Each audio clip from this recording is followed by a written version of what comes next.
May 25, 1965, Lewiston, Maine, St. Dominic's Arena, 8:47 p.m. The ref counted down over Sonny Liston's body sprawled on the canvas. 10 seconds that would haunt boxing for 60 years. Muhammad Ali stood above him, screaming words nobody could hear over the chaos. The world called it the Phantom Punch, a knockout so fast, so invisible, that half the arena thought the fight was fixed. But 3 men in that ring knew the truth.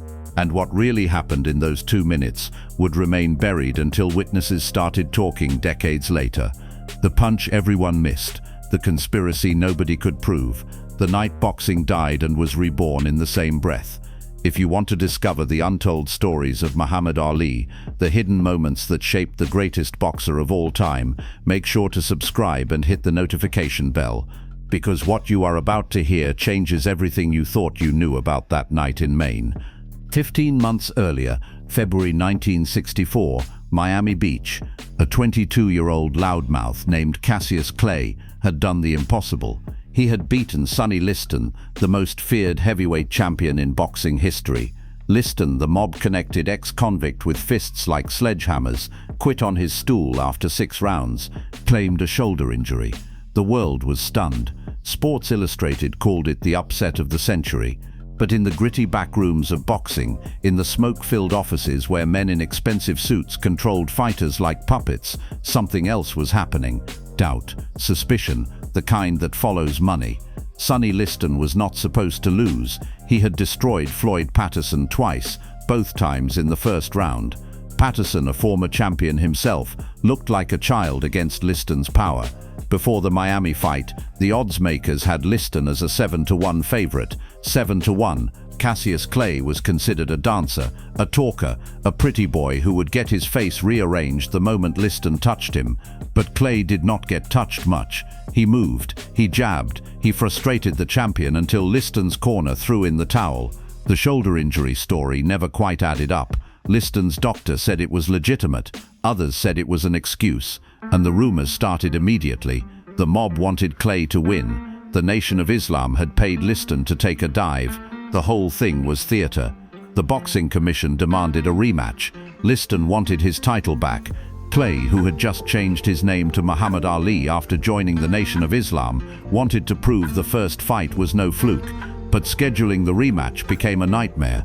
The original date was set for November 1964 in Boston. 3 days before the fight, Ali was rushed to the hospital with a hernia. The fight was postponed, rescheduled for May in a small town in Maine of all places. Liston, population 15,000. A logging town where the biggest venue was a hockey arena that seated 5,000 people. This was not Las Vegas. This was not Madison Square Garden. This was as far from the spotlight as a heavyweight title fight could get. The press asked why Liston. The official answer was that other cities refused to host the fight. Boston backed out. Las Vegas wanted nothing to do with it. Muhammad Ali was now a controversial figure. His conversion to Islam, his friendship with Malcolm X, his rejection of his slave name, all of it made him radioactive to mainstream America in 1965. And Sonny Liston carried his own baggage, the mob connections, the criminal past, the intimidation factor that made promoters nervous.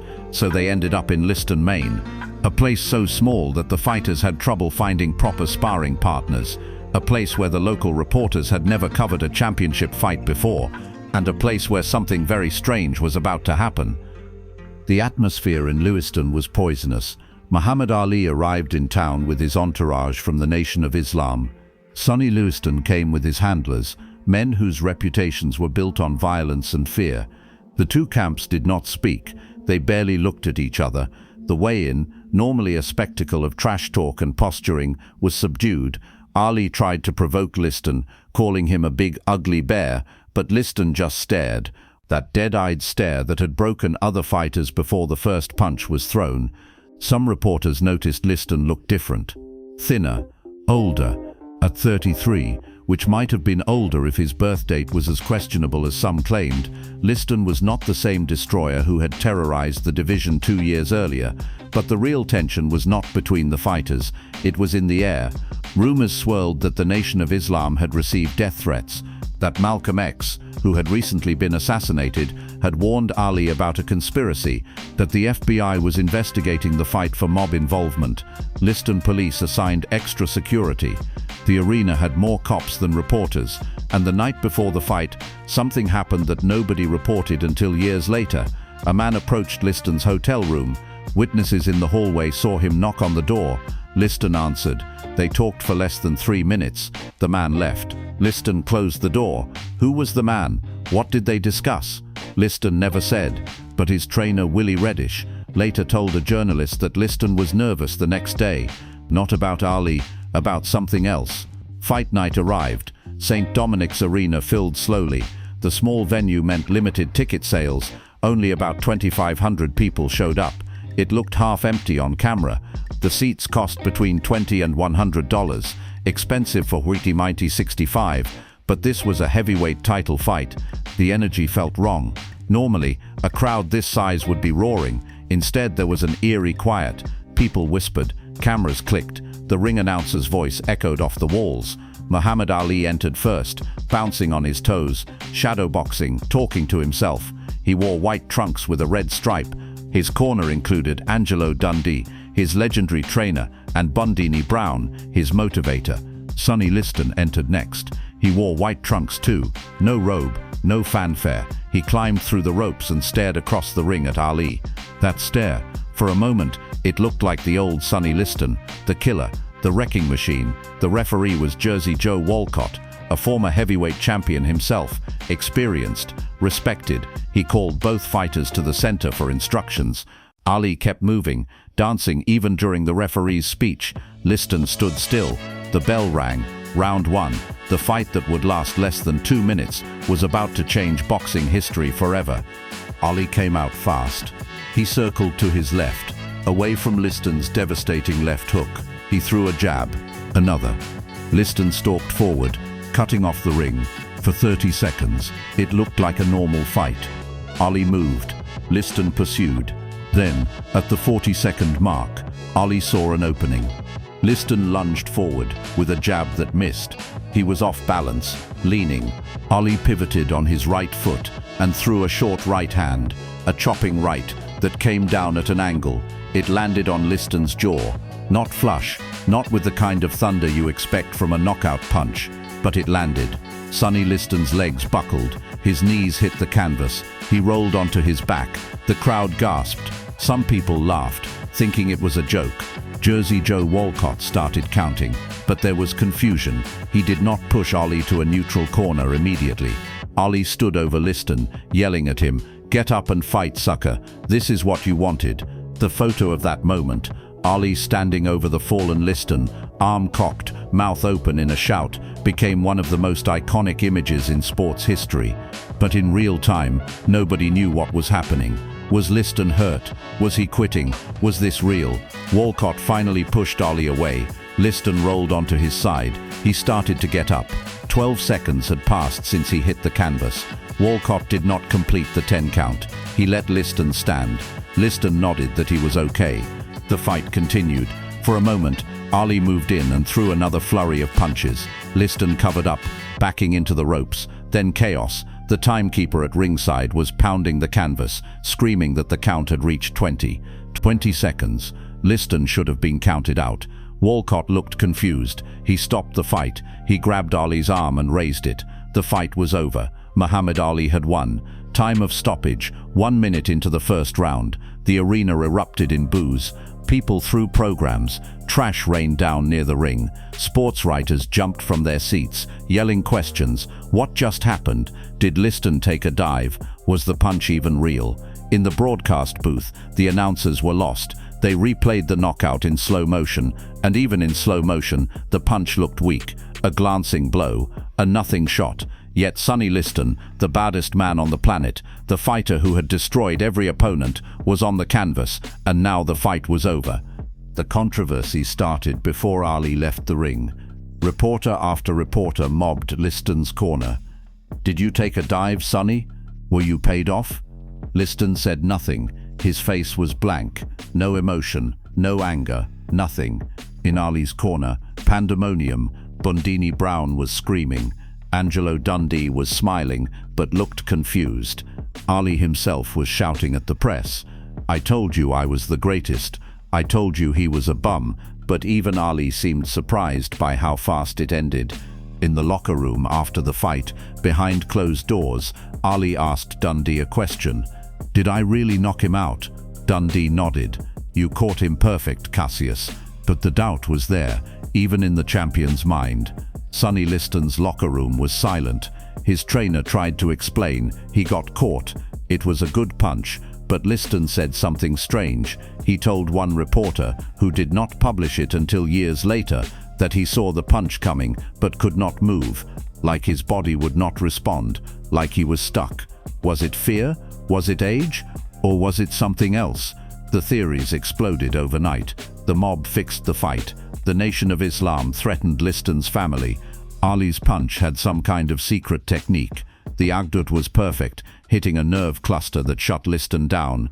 The Sports Illustrated cover the next week had a photo of the punch with a question mark. The Phantom Punch, that is what they called it.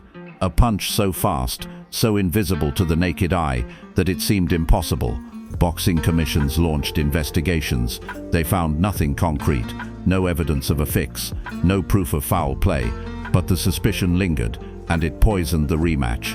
People stopped taking Ali seriously. If Liston had quit in the first fight and taken a dive in the second, then Ali's victories meant nothing. His title was a joke.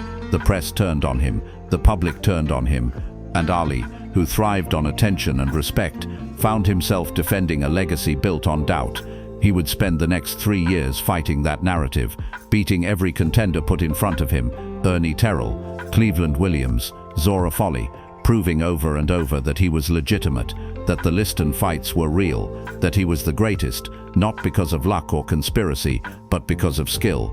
But the damage was done. The Liston rematch overshadowed everything, and for Sonny Liston, it was the beginning of the end. He would never fight for a title again. He would drift into smaller fights, lesser opponents, until his death 5 years later, under mysterious circumstances.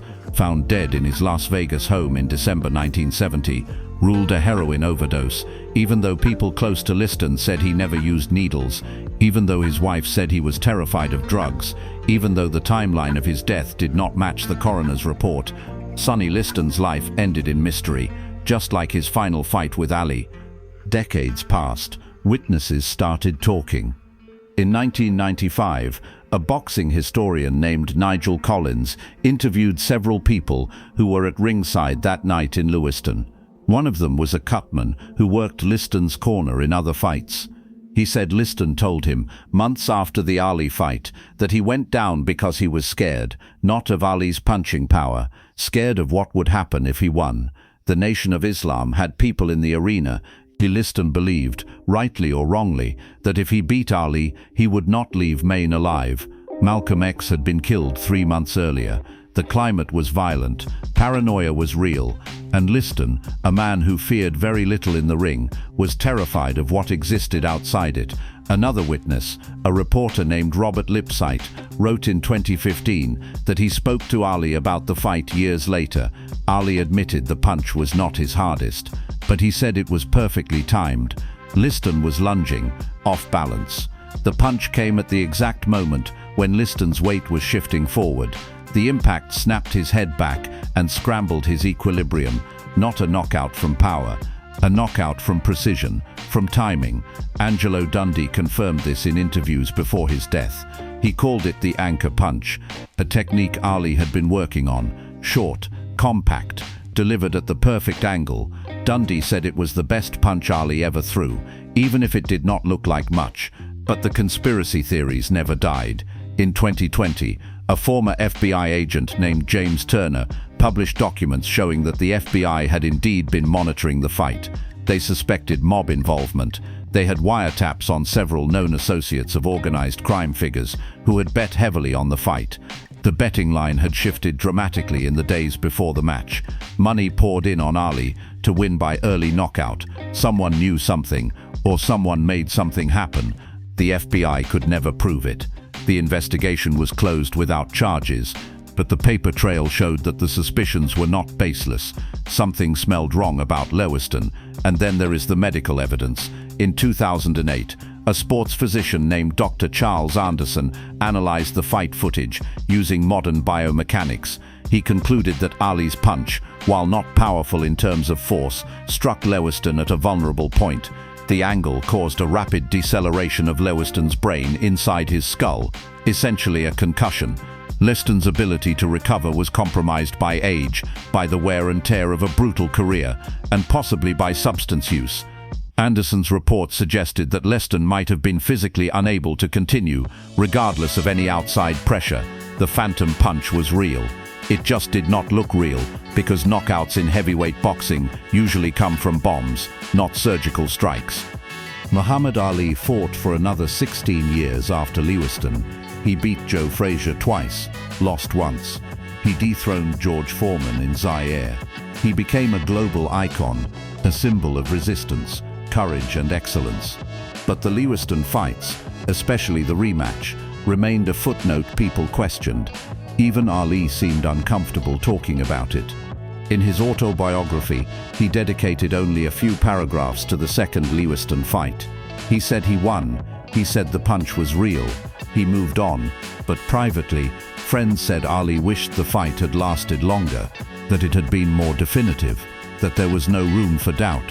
Sonny Liston never escaped the shadow of those losses. He died angry and forgotten. At his funeral, only a handful of people attended. No boxing dignitaries, no press. He was buried quietly, and the world moved on. But Liston's ghost haunted the sport.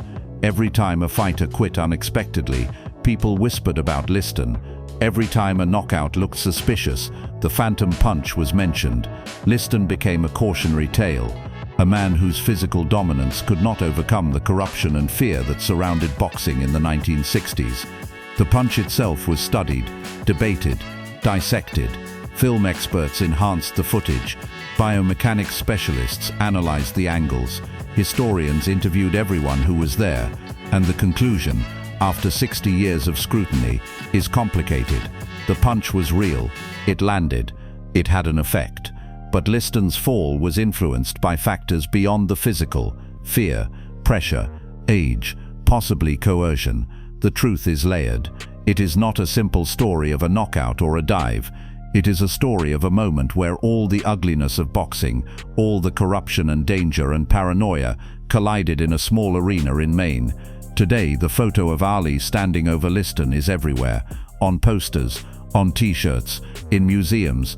It represents triumph, dominance, the greatest at his peak. But if you look closely at Liston's face in that photo, you see something else, not just a man knocked down, a man relieved, like a burden was lifted, like the fight and everything that came with it was finally over. And maybe that is the real story of the phantom punch. Not a knockout, not a dive, but a man choosing to fall, because standing up meant facing something worse than defeat. In 1969, 4 years after the phantom punch, a journalist named Jack McKinney tracked down Sonny Liston for an interview. Liston was fighting smaller matches, making pocket change. He looked tired. McKinney asked him directly about the Ali fight. "Did you take a dive, Sonny?" Liston stared at him for a long time, then he smiled, a rare expression for a man who rarely showed emotion. "You will never know," he said, "and that is the only answer that matters." McKinney pressed him. "Come on, Sonny. You can tell the truth now." Liston stood up to leave. He turned back at the door. "The truth," he said, "is that I went down. The rest is just what people want to believe." And he walked out. That was the last time anyone asked Liston about the phantom punch. A year later, he was dead. And the question, the mystery, became permanent. Muhammad Ali took the secret to his grave in 2016. He never wavered in his story. He knocked Liston out, fair and square, the greatest punch nobody saw. But late in life, when the Parkinsons had taken his voice and his movement, a reporter asked him one more time, if you could do one fight over, which would it be? Ali's daughter, who was with him, expected him to say the third Frazier fight or the second Spinks fight. But Ali shook his head. He pointed to a photo on the wall, the photo of him standing over Liston. His daughter asked why. Ali could not speak clearly anymore. but he managed one word: proof. He wanted proof that the world could see, proof that left no room for doubt, but the Phantom Punch, for all its fame, never provided that. The fight in Lewiston remains one of the most controversial moments in sports history, a minute and a half that generated 60 years of debate, a punch that might have been perfect or might have been theater, a knockout that was either the pinnacle of Ali's skill or the lowest point of boxing's integrity. The truth, as Sonny Liston said, is that he went down. Everything else is what we choose to believe, and maybe that is fitting for a sport built on blood, money and myth, where legends are made in moments, and those moments are never quite what they seem. If you made it this far, you now know the real story of the Phantom Punch, the evidence, the theories, the mystery. This is the kind of deep dive into Muhammad Ali's life that most documentaries will not touch. If you want more untold stories, more hidden truths, subscribe to this channel, hit the bell, because the greatest boxer of all time had 100 fights, and every single one has a story nobody tells. Next time, we are going inside the most brutal night of Ali's career, the Thriller in Manila. What he whispered to Joe Frazier in round 14, what almost made him quit in the corner, and why both men said that fight nearly killed them. See you there.